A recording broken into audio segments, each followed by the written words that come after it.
you, Abby. Thank you, Carol. Thank you, Falmouth Academy. I really appreciate this. So you guys were on a social justice type of day, correct? You guys learned a lot of good things today? Great. So you guys are familiar with the land that we're on right now? Yeah? Anybody know what tribe inhabited this land first? See? Mashpee Wampanoag. Yes. I've been. Thank you. My kids, they say thank you. I moved here about 10 years ago. My wife, Dr. Natana Hicks, Greendeer, she was studying for a PhD at the time. Her and I met a while ago, and then she stalked me on Facebook for a while, back 10 years ago. And so anyway, I moved out here. And I've seen what beautiful land is out here, and I got to know the culture, I got to know the people. They really welcomed me in. Got to know a lot of people and formed really, really family-like relationships with my community. So I thank them for allowing me to come and do these things for them. I also had my kids who are half Mashpee Wampanoag. They're here with us today. And also some of my performers are Wampanoag. As you guys, I think, know Talia Landry over here. She is going to be performing with us today, too. Yeah. So this presentation, we wanted to come and bring a celebration for you guys. A little powwow celebration. So if you guys heard of powwows before, that is actually a Algonquian or Wampanoag word, powwow. And it's meant for a celebration. And nationally, they're known as big gatherings of intertribal cultural singing and dancing. My brother and I, David Greendeer here, we grew up singing and dancing. We've been fortunate enough to pass along all of our stuff to some of the Wampanoag people and also people back home in Ho-Chunk country. Ho-Chunk Nation is in Wisconsin. So we've been doing this all across from the Midwest all the way to the East Coast. So we wanted to bring something over here. We wanted to open your eyes up to who we are as people. So you guys look at me and all this regalia I have on, it's a representative of something. It tells you who I am, okay? And a lot of our different dancers and singers, the way they handle themselves and what they wear also tells a story. Even the way they dance will tell a story, okay? And these celebrations are practiced all across the country, okay? These are called powwows again. So this celebration today, social justice, 1978, before 1978, we couldn't even do these things in public. How many knew that? Do you guys know what the act was called? That was passed in 1978, that we could do this. Religious Freedom Act for Native Americans. We weren't allowed to speak our language, we weren't allowed to dance, we weren't allowed to sing in public a year before I was born. That's crazy, isn't it? So now, what we're fighting for is just recognition. We want to be recognized as humans, as people that practice our culture all the time, with our languages. How many know Mashpee Wampanoag and Ho-Chunk Nation have different languages? That's a good number. We have totally different languages and we have totally different beliefs, but we do believe in the same when it comes to land and our connection. All the Mashpee Wampanoag, they're a matriarch society, so everything goes to the mother. In Ho-Chunk, everything is patriarch. Everything goes to the father. Are you guys familiar with matriarch and patriarch societies? Yes? So there's a lot of different things that we practice that are similar. Just like how we'd be similar to Lakota, or similar to Ojibwe, Anishinaabe, and Seminoles. All these other tribes across the country, we always have similarities, but we aren't the same. We all have different languages, we all have a distinct language and practices, okay? So today, we have a few dancers for you today. We have our singers with us too. So we're gonna come out with a grand entry. We're gonna be dancing around the circle here, just around, and you guys will see the different styles of dance, okay? So we're gonna go 4 times through. You guys will see them dancing around. When they stop, they will come and sit down, and I will delve in to more the styles of dance that you see, and also the regalia piece, okay? Enjoy, okay?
one more minute, hold on.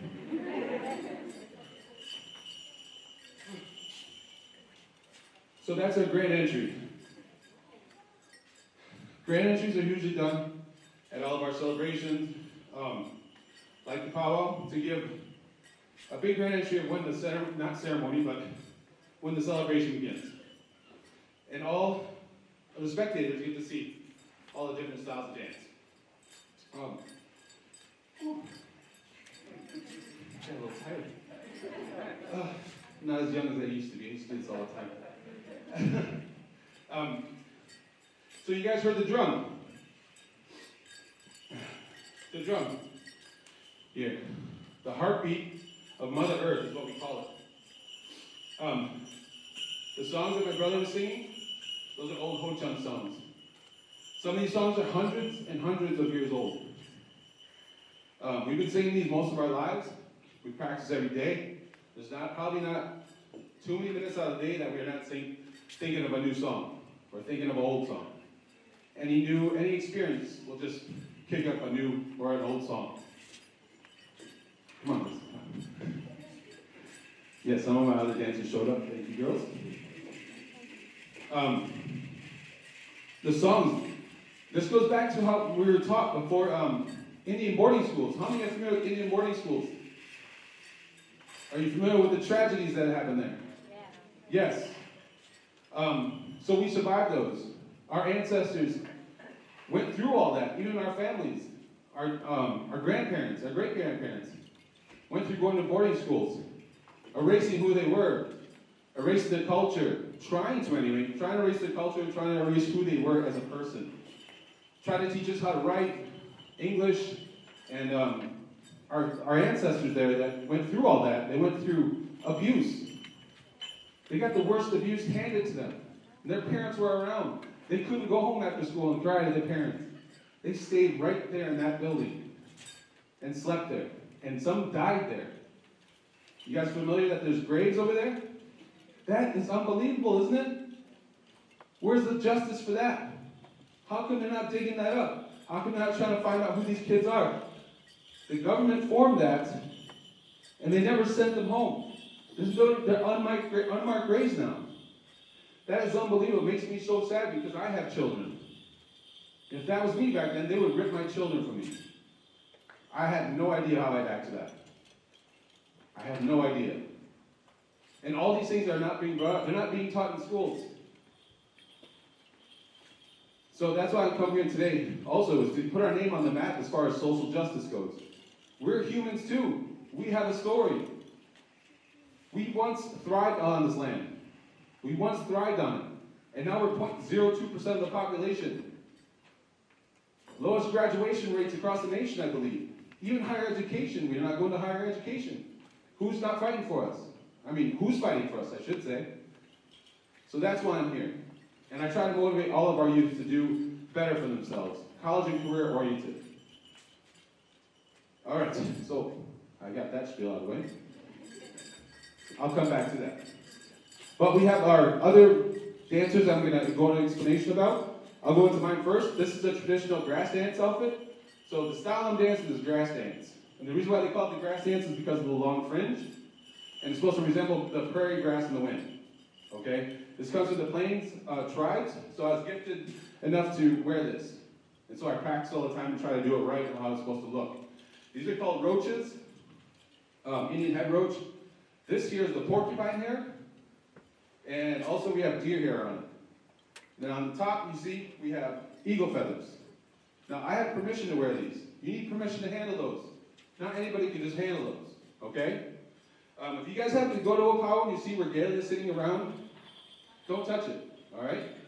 Be respectful about other people's things. It means something to them. All these different things I have on my outfit were all stone, otherwise beadwork. Very, very tiny beads. And all this was made mostly by my mom and my wife. So we all put this together. It represents who I am. This applique work here is more of a Ho-Chunk style that I remember growing up. And it's also some of the feather work in the Greendeer. And we also have more flowery patterns on it as well.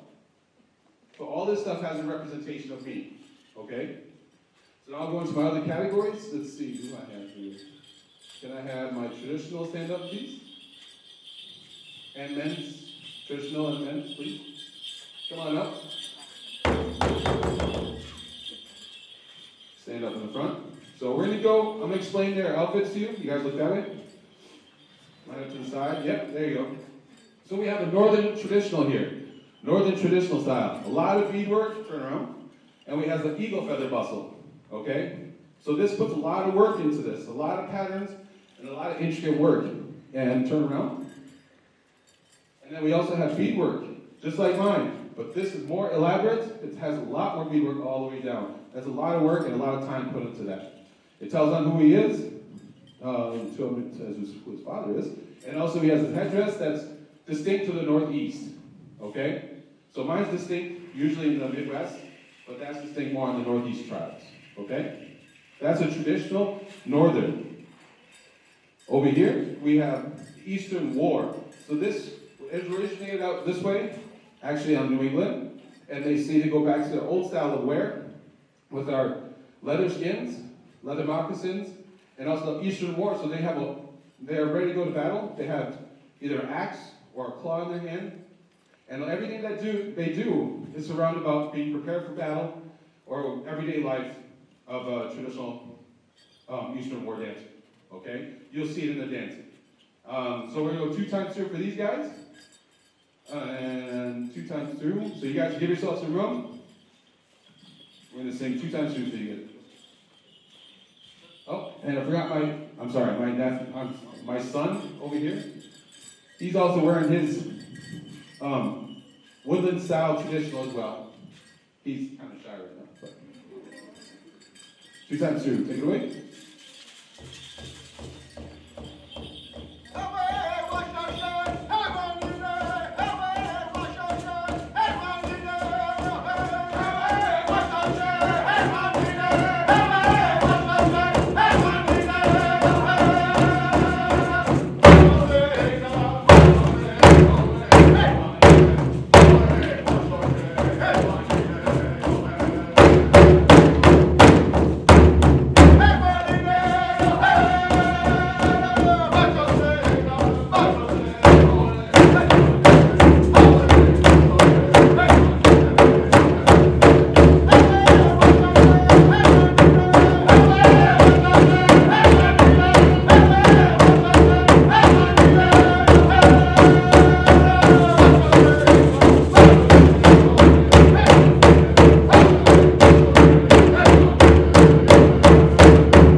That's our Eastern War and Northern traditional dancers. Can I have all of my women dancers come on out?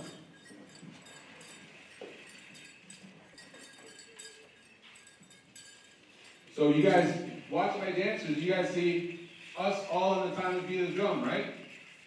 Looks easy, right? You guys are supposed to say yeah. So you guys will get your chance later. We're going to handpick some of you students to come out and some of you faculty in our last song, which is coming up in a few minutes, okay? Sound good? So have your dancing shoes ready, because it's your turn. Talking to you guys. Just kidding. We'll see. Okay, so these other women categories that we have here today. We have the women's jingle dress. It's an Anishinaabe dance, actually, from the northern area of Wisconsin, Minnesota, and Canada. And the story goes is that a woman in a lot of her village, the people in her village started getting sick, really, really sick. So she had a dream, and she dreamt this dress, and it had jingles on it, and she danced and danced and danced. So this actually is a healing song, or a healing dance. So if you go to the Anishinaabe area, that's very sacred to them. So we also have beadwork that we have. She has beadwork up here on top, and also her eagle plume. That's eagle feathers right there. And also we have the fabric, the applique on her dress, and she has a nice, I think that's a hawk fan. Yes, hawk fan. All right, we go into our fancy dance. Sorry for me standing in the way here. fancy dance, Miss Amaya Peters. She's wearing a fancy dance outfit originated out of the Oklahoma tribes, and it's supposed to be replicating a butterfly, okay?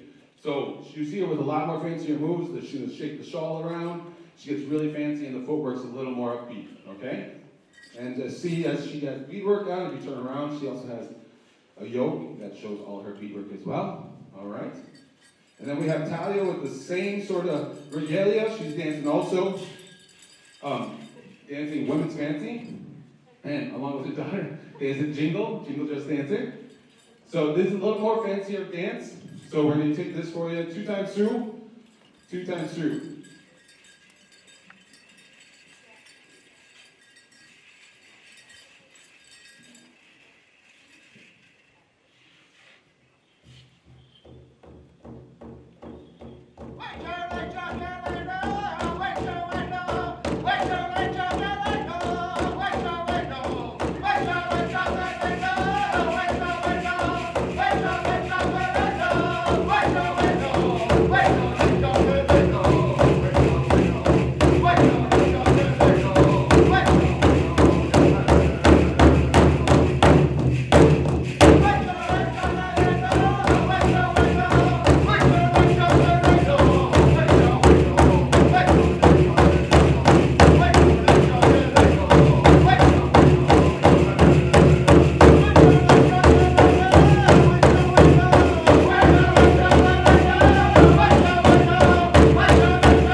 All right.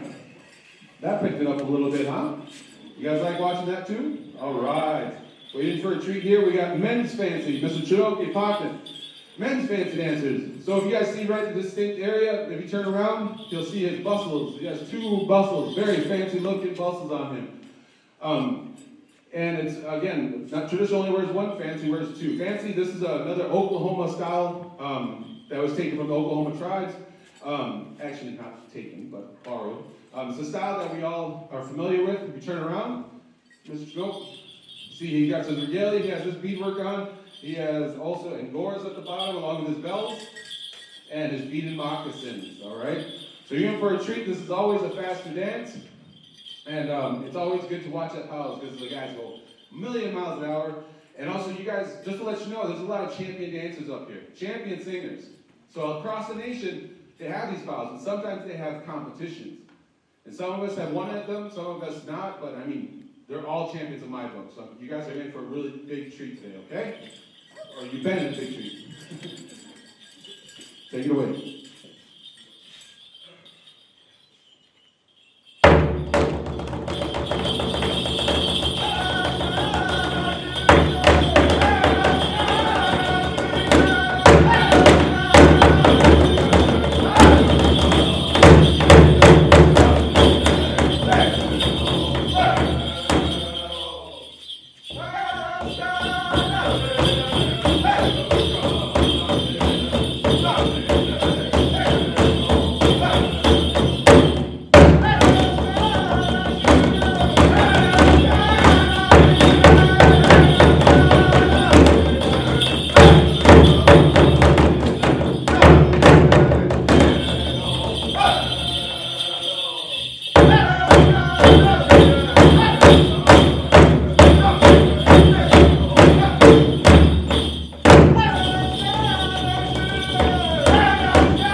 first song. Chanel, gonna do another one? No, I don't think so. All right, so we're coming to the end of our show. I'm gonna have save time for some questions.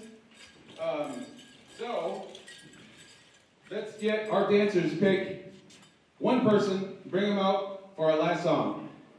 So all my dancers, you guys stand up and go handpick someone in the audience up here. Zig, you can go pick somebody too. Zig's a travel member, so he knows what's going on. Come on up, come on up. You can't say no. Hey, you guys can't say no, otherwise you owe him $5. Come on up, the last song.